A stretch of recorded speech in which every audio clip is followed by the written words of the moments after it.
जीवन समृद्ध करण्यासाठी शिवचरित्राचे आचरण आवश्यक। धुळ्यातील व्याख्यान प्राध्यापक पानगुडे पाटील यांचे प्रतिपादन। SSUPS इंजिनिअरिंग कॉलेज या ठिकाणी कार्यक्रम संपन्न। शिवचरित्र फक्त श्रवण करण्यापर्यंत मर्यादित न ठेवता आचरणात आणणे महत्त्वाचे आहे। जीवनाच्या सर्व समस्यांचे निराकरण शिवचरित्रातच सापडेल असे विचार सुप्रसिद्ध विख्याते डॉक्टर नितीन बानगुडे पाटील यांनी व्यक्त केले।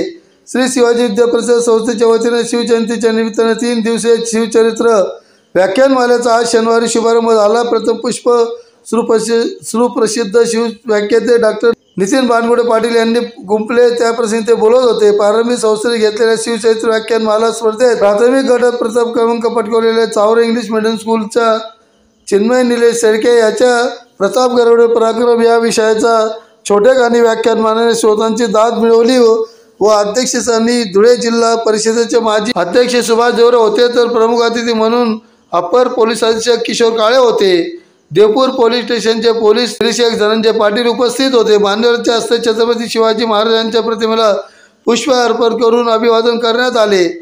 जवाहर शिक्षण प्रसारक संस्थेचे अध्यक्ष भगवान गर्दे यांच्या हस्ते अतिथींचा सत्कार करण्यात आला। संस्थेच्या चित्रकला महाविद्यालयाने प्रदर्शित केलेल्या कलादानाचे अनावरण मान्यवरांच्या हस्ते करण्यात आले।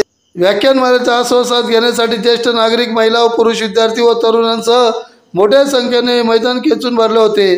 दिनांक 18 रोजी द्वितीय पुष्प छत्रपती शिवाजी महाराज आज अवतरले या विषयावर सुप्रसिद्ध शिव व्याख्याते संजय आवटे हे व्याख्यान देणार आहेत व सर्व जनतेने शिवचरित्र व्याख्यानमालेचा आस्वाद घ्यावा असे आवाहन संस्थेच्या आधारस्तंभ व शिवजयंती दिनांक निश्चित करताना समितीचे अध्यक्ष माजी मंत्री रोहिदास पाटील, प्रदेश काँग्रेसचे कार्याध्यक्ष आमदार तथा संस्थेचे चेअरमन कुणाल पाटील, संस्थेचे उपाध्यक्ष प्रफुल्ल सिसोदे, कवित्री बहिणाबाई चौधरी, उत्तर महाराष्ट्र विद्यापीठ सिनेट सदस्य डॉक्टर ST पाटील, जिल्हा परिषदेचे माजी अध्यक्ष सुभाष देवरे, गुणवंत देवरे, उत्कृष्ट पाटील, डॉक्टर शिवाजी तात्या पाटील, प्राचार्य डॉक्टर सुरेश नंदन, प्राचार्य GD पाटील, प्राचार्य प्रदीप नवसारे, संस्थेचे प्रशासन अधिकारी प्रमोद पाटील तथा सर्व पदाधिकारी शाखा प्रमुख यांनी केले आहे। सूत्रसंचालन डॉक्टर सदाशिव सूर्यवंशी, विशाल ठाकरे व डॉक्टर अनिता देवरे यांनी केले, तर प्रसायदान श्रीमती मनीषा सुदेश गोसावी यांनी केले आहे। तशीच होती पाताळेत्री दरबारात चौरंगावर विडे ठेवले होते। जो कोणी छत्रपती शिवाजी महाराजांच्या समोर जाण्यास तयार असेल त्याने तो विडा उचलायचा। सर्वांच्या माना खाली झाल्या। बडी बेगम कडाळली, तिने कपाळावर आडे आणला, डोळे वटारले। तितक्यात त्या उभ्या असलेल्या सर्व शमशेर बहादूर सरदारांमधून एक भला मोठा दिप्पाड सरदार पुढे आला। त्याचं नाव होतं अफजल खान।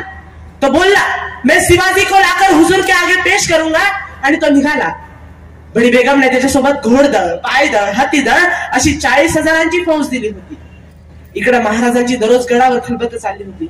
यसाजी, कोंडाजी, सूर्याजी, गोपीनाथ पंत यांच्यासोबत महाराज दररोज बातचीत करत होते। काय होणार, कसे होणार हे कोणास ठाऊक नव्हते। राजगडावर रावसाहेब चिंता करत होत्या। खान वाईट थैमान घालत होता, देवदेवळा उद्ध्वस्त करत होता, आया बहिणींची आबरू लुटत होता। खान जावळीत आला। जावळीपासून प्रतापगडाचा पायथा 1.5 कोसांवर होता। गोपीनाथ पंतांनी खानाची भेट घेतली आणि पटवून दिले, महाराज आपल्याला किती घाबरतात, महाराज आपल्याबद्दल किती आदर बाळगतात। आपण जर एकट्यानेच महाराजांशी भेटण्यास आले तर फार बरे होईल। एकट्याने खान जरा बिचकलाच, पण तो तयार झाला ते फक्त आणि फक्त शिवाजी महाराजांना भेटण्यासाठी। खान आपल्या काही मोजक्या सरदारांना घेऊन, शिवाजी महाराज आपल्या काही मोजक्या सरदारांना घेऊन भेटीस येणार हे निश्चित ठरलं। खान आपल्या सोबत सय्यद बंडा जो की दानपट्टा पटायत होता, कृष्णाजी भास्कर जो की खानाचा वकील, तो खानापेक्षा अत्यंत कपटी आणि मुत्सद्दी माणूस होता, आणि काही सरदारांना घेऊन भेटीस येणार होता।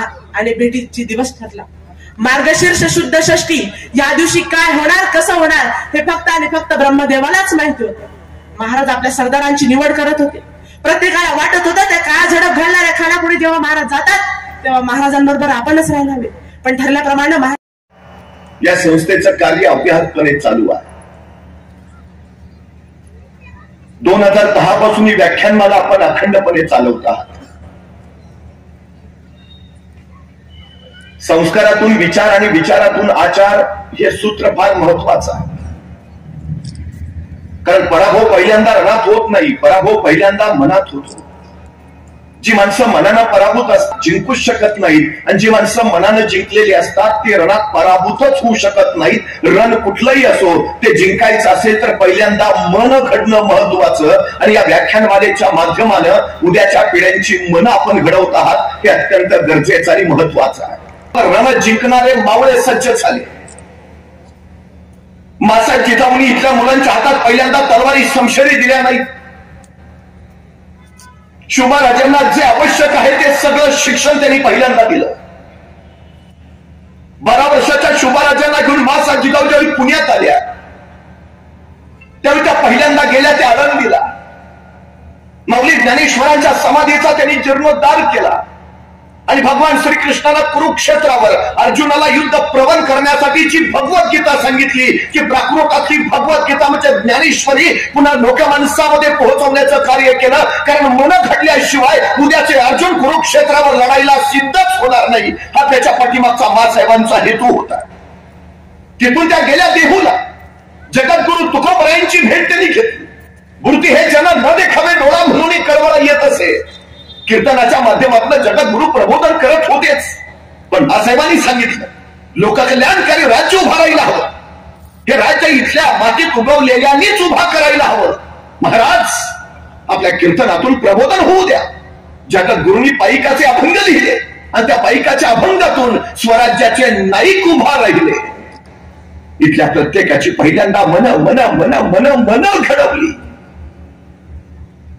शहाजी राजांना 8 भाषा येत आहेत.